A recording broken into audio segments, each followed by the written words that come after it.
Olá, bom dia, um feliz despertar com Deus, com a graça e a paz de Jesus a você, juntamente com sua família. Hoje vamos estudar o capítulo 3 de 2 Samuel, com o tema Os desafios de Davi continuam. Nossa vida neste mundo é marcada por lutas e desafios constantes. Por isso disse nosso Senhor Jesus que devemos vigiar e orar sempre.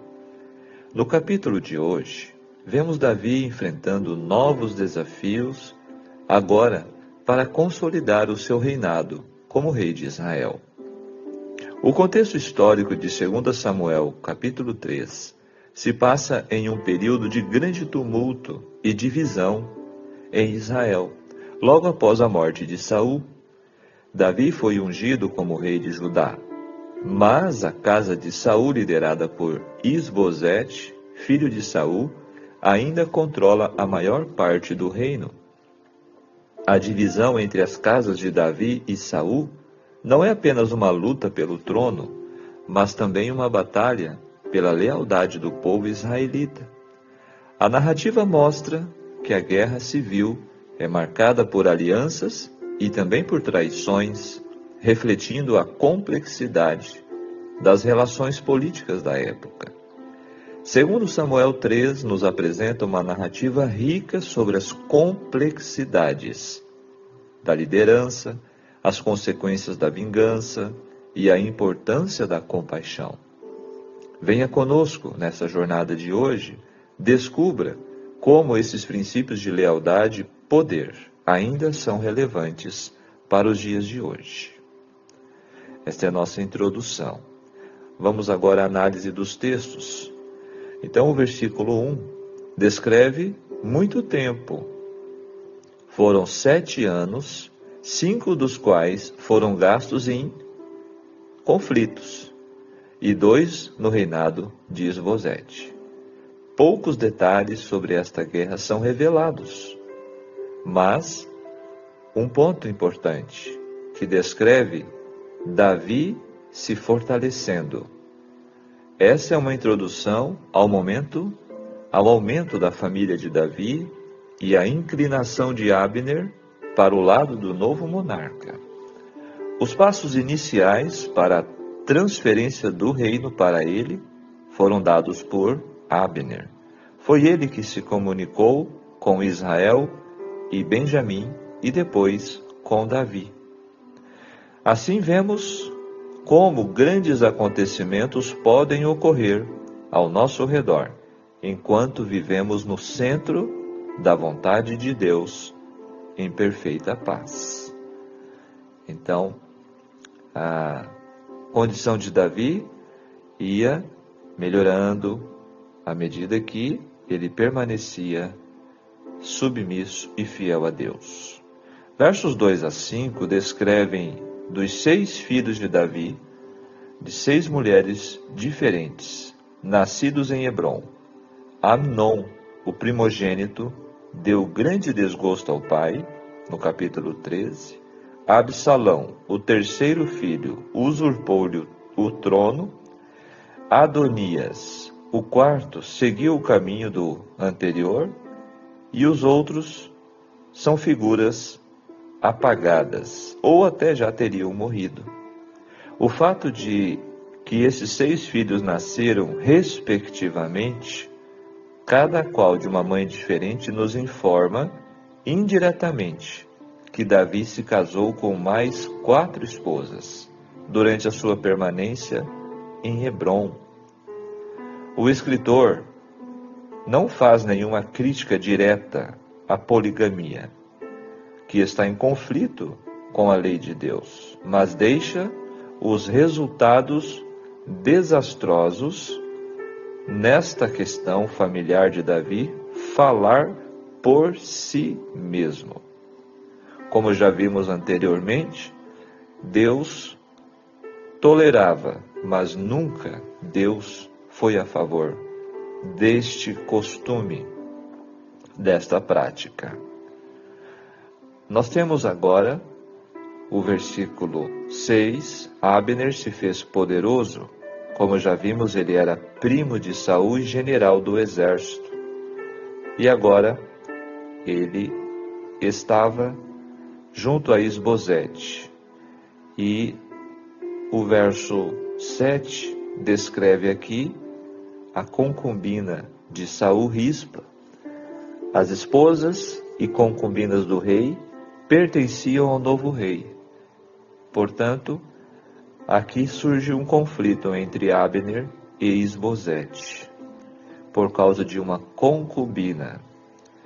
Então, no versículo 13, quando Abner procura Davi, Davi exige de volta Mical, que era sua primeira esposa. Ao mesmo tempo, o gesto de Davi era político, pois isso agradava aos amigos de Saul e à tribo de Benjamim. Não podemos justificar o ato de Davi reivindicando a devolução de Mical. Assim agindo, levou o sofrimento a um casal aparentemente feliz, e a vingança de Mical feriu-o profundamente, como vamos ver no capítulo 6. Essa precaução, no entanto, não era necessária, visto que os que esperam em Deus não precisam usar dos expedientes utilizados pela prudência do mundo. Talvez Davi teve uma intenção de assegurar-se do reino com esta atitude.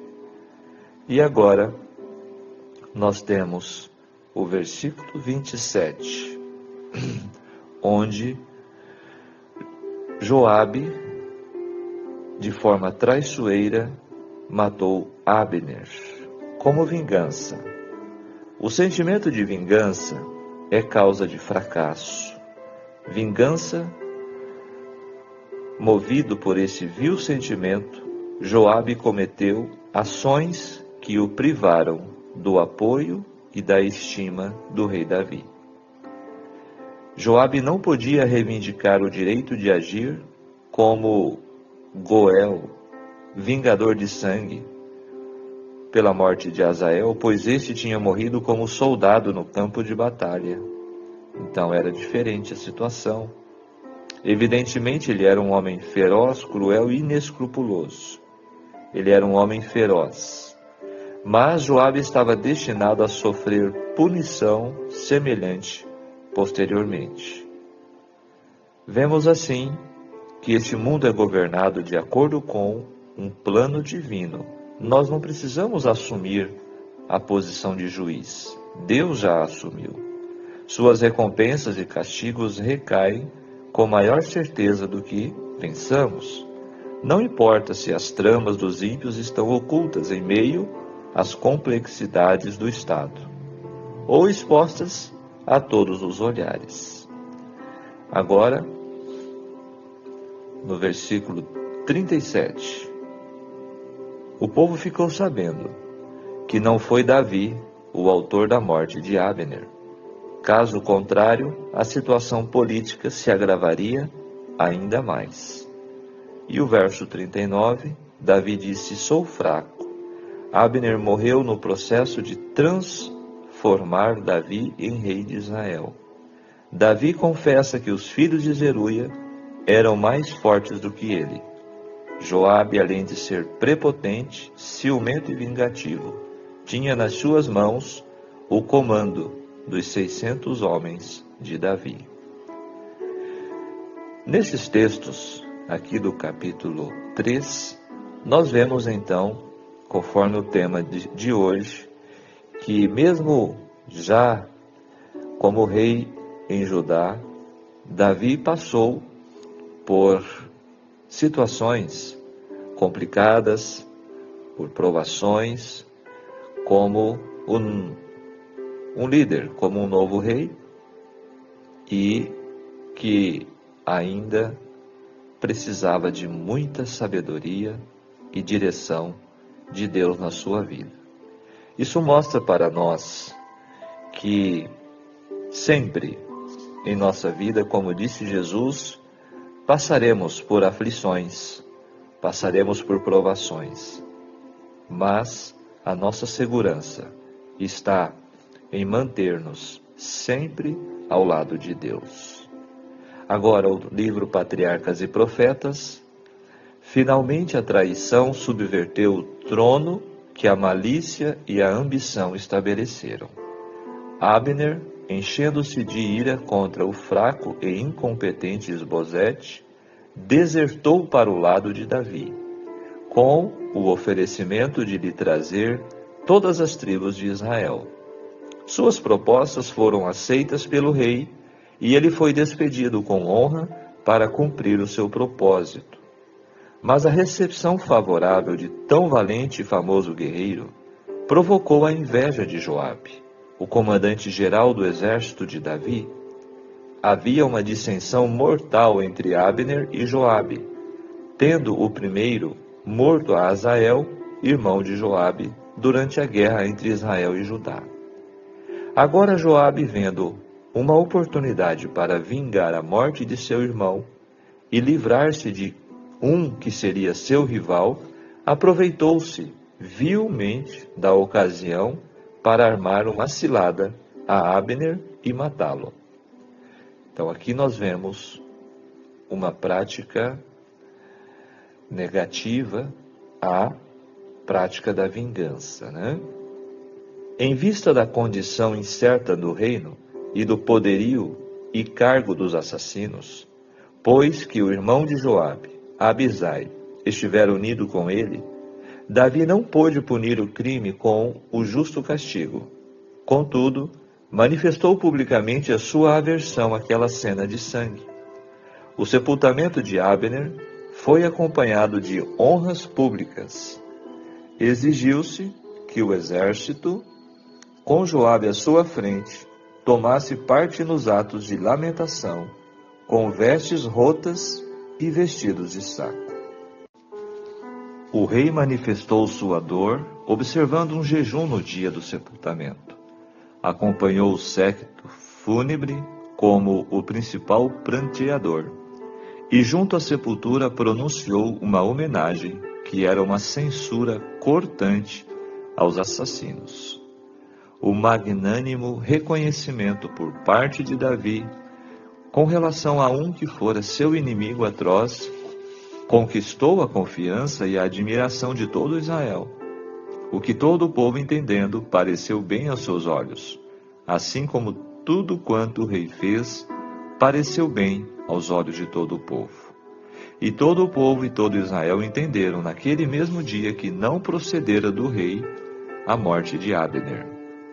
No círculo particular dos conselheiros e assistentes que lhe mereciam confiança, o rei falou do crime e, reconhecendo sua própria incapacidade de punir os assassinos, como o desejava, entregou-os à justiça de Deus. Abner tinha sido sincero em seus oferecimentos e representações a Davi. Todavia, seus intuitos eram vis e egoístas. Agora esse texto traz uma revelação interessante. Abner opusera-se persistentemente ao rei Davi, por Deus designado, na expectativa de conseguir honra para si. Era o ressentimento, o orgulho ferido e a paixão o que o levou a abandonar a causa que durante tanto tempo havia servido. E desertando para o lado de Davi, esperava receber a mais alta posição de honra ao seu serviço. Se ele tivesse sido bem-sucedido em seu propósito, seus talentos e ambição, sua grande influência e falta de piedade teriam feito perigar o trono de Davi e a paz e a prosperidade da nação. Patriarcas e Profetas, página 700. E termina aqui este texto.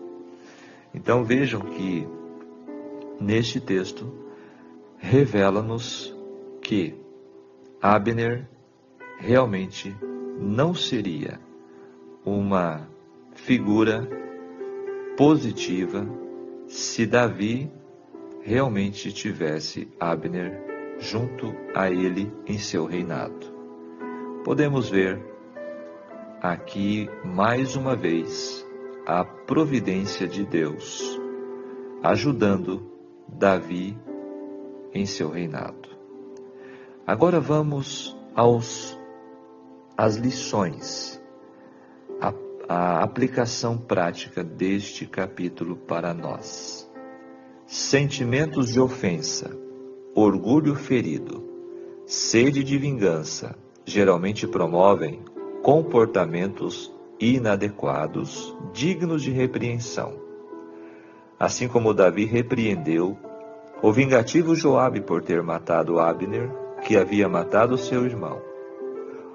O texto sagrado nos repreende também, em pleno século XXI, que deveríamos estar mais amadurecidos e desenvolvidos, mas estamos piores do que as pessoas do passado. Vingança não caracteriza aquele que coloca em Deus sua confiança. Como Davi, o crente dependente do Senhor é longânimo, deixando que Deus administre as injustiças sofridas. Não agem como Joabe, fazendo justiça com as próprias estratégias. Os planos divinos em nossa vida parecem demasiado complexos. Contudo, devemos esperar e confiar que Deus tirará os obstáculos do caminho. Precisamos ter fé que Deus conduzirá a nossa história. Portanto, as lições práticas extraídas do capítulo 3 são significativas e aplicáveis em nossas vidas cotidianas. Primeiramente, a morte de Abner nos ensina sobre as consequências da vingança e da falta de perdão. Joabe, ao agir por impulso e raiva, não só tirou a vida de Abner, mas também colocou em risco a unidade de Israel e a liderança de Davi. Isso nos lembra que nossas ações, motivadas por emoções negativas, podem ter repercussões duradouras e prejudiciais, tanto para nós quanto para os outros. Então, a narrativa de Davi e Abner nos lembra da necessidade de uma liderança sábia e justa. Davi, ao lamentar publicamente a morte de Abner, demonstrou que um verdadeiro líder é aquele que promove a paz e a reconciliação, mesmo em meio a conflitos. Isso nos encoraja a sermos líderes em nossas próprias vidas, buscando sempre agir com integridade, compaixão e capacidade de unir as pessoas em vez de dividi-las. Vigiemos e oremos. Amém.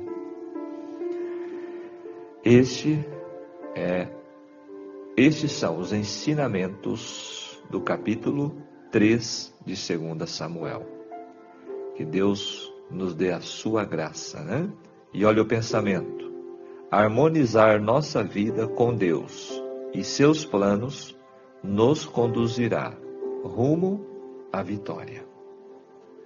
Que Deus nos ajude em nossos relacionamentos, em nossas escolhas e atitudes, para que possamos aprender com Davi como agir diante dos conflitos, diante de todas as situações difíceis da nossa vida. Vamos falar com Deus? Maravilhoso Deus e querido Pai Celestial, muito obrigado, Senhor, pela sua misericórdia que se renova mais uma manhã. Obrigado pela tua palavra, pelos teus ensinamentos, e ajude-nos em nossas condições, em nossos conflitos e provações da vida. Dá-nos sabedoria, dá-nos um coração disposto sempre pela paz, pelo perdão, pela reconciliação e a harmonia. perdoe os nossos pecados, fica conosco, em nome de Jesus pedimos. Amém. Que Deus te abençoe, que Deus te guarde, tenham todos um ótimo dia. E até amanhã, se Deus nos permitir. Tchau, tchau.